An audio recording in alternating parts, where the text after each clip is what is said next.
If you're relatively new to the world of travel, you probably want to avoid as many mistakes as you can when it comes to getting to the airport. We've got some tips for you, and that's coming right up.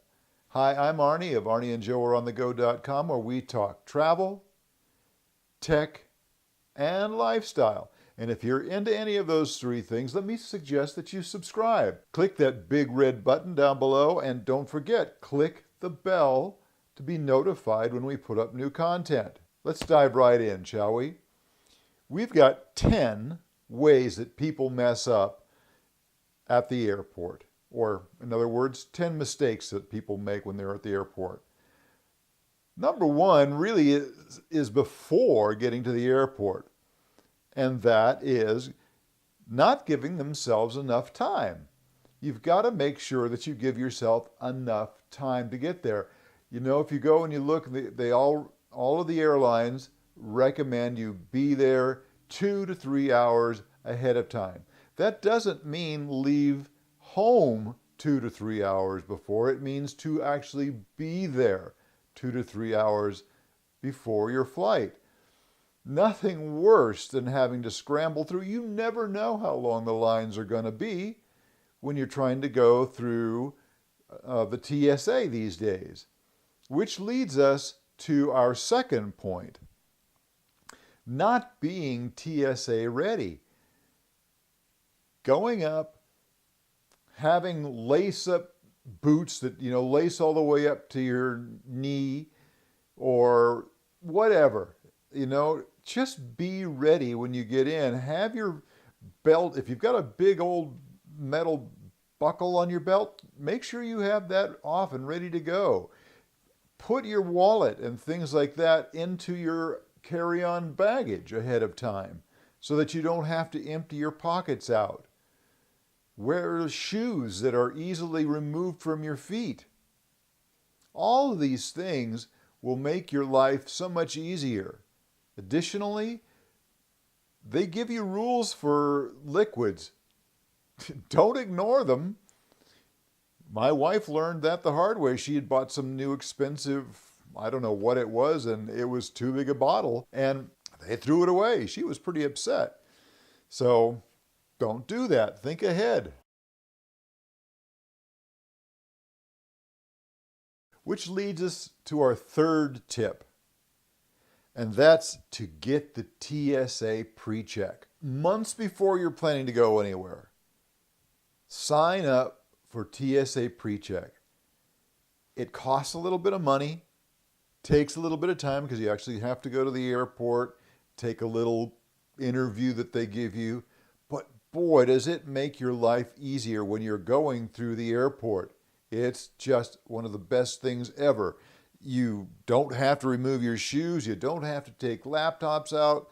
There's just so much that goes along with it that you'll speed right through, unlike when you're in a regular line that takes forever. Now, it's not a guarantee. Sometimes it backs up too, because as more and more people become involved with it. But boy, it is a lifesaver. So take advantage of the TSA PreCheck. The next tip we have, the fourth tip, is to download onto your smartphone airline apps and airport apps if you find one that goes along with your particular airport. These things are so awesome when it comes to keeping track of your flights, checking in, all that kind of stuff. Arrival and departure, knowing which gate you're at. Oftentimes the apps will have gate changes sooner than you would see it up on the reader boards.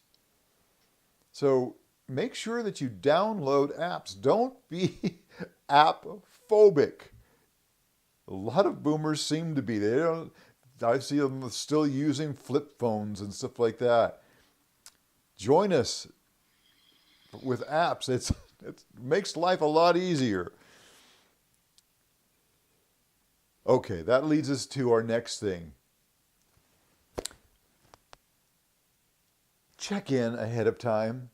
These days, 24 hours ahead of time, you can go online, you can check in, take care of all of that stuff before you get to the airport.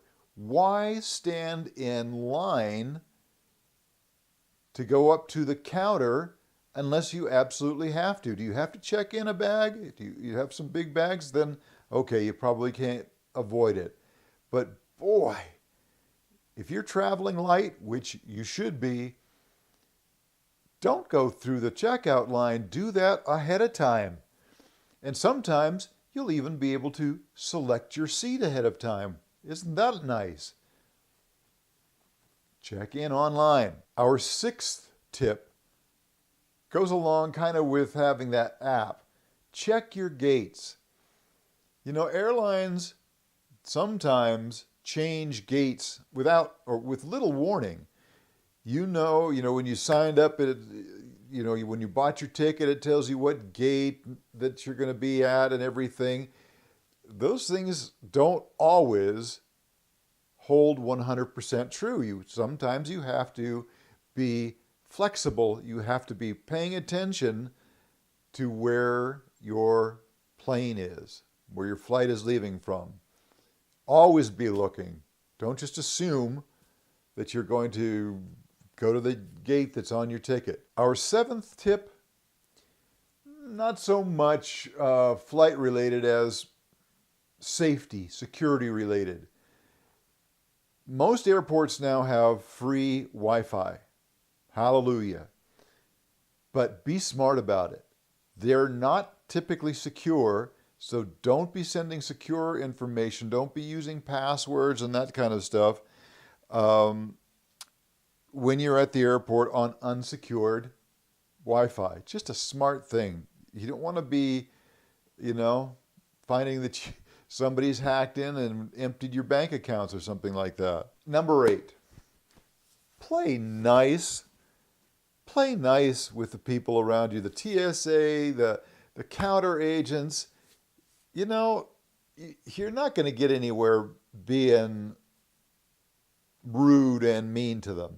They're not going to be happy with that. And that old saying, what is it? How do you catch more flies with honey or something along those lines? Be nice. Play nice with them. Number 9, planning a too tight connection. You have to catch a connecting flight someplace. Make sure that you've given yourself enough time. Oh, we've had a few instances where we cut it really close when you were having to run through the airport to get to the next gate. Not fun. Not fun at all. Give yourself plenty of time. In the past, we've had given ourselves an hour to get from one gate to another. 1 hour oftentimes is really cutting it close. Even in smaller airports, you never know exactly when the plane is going to get in. If you're at the back of the plane and people are slow getting off, it's just better if you give yourself about 90 minutes at least to get from one flight to your connecting flight. I know it sounds like a lot, but boy, missing a flight isn't any fun. Worrying about it isn't any fun. So give yourself time. And number 10, this is one of those things, pack some snacks to take with you. We're not always really good about that. Sometimes we forget. And, there are a multitude of reasons for that. The food at the airport is typically more expensive. But more than that, if you're late, if your flight is late and you are rushing, your food is probably better than what you're going to get on the plane. So, there you have it. Our 10 tips for mistakes to avoid when you get to the airport. If you like this kind of content, please click that subscribe button, leave a thumbs up, and hey, leave us a comment. Are there any tips that we should have added to this? We always look forward to your comments. Thanks. We'll see you next time.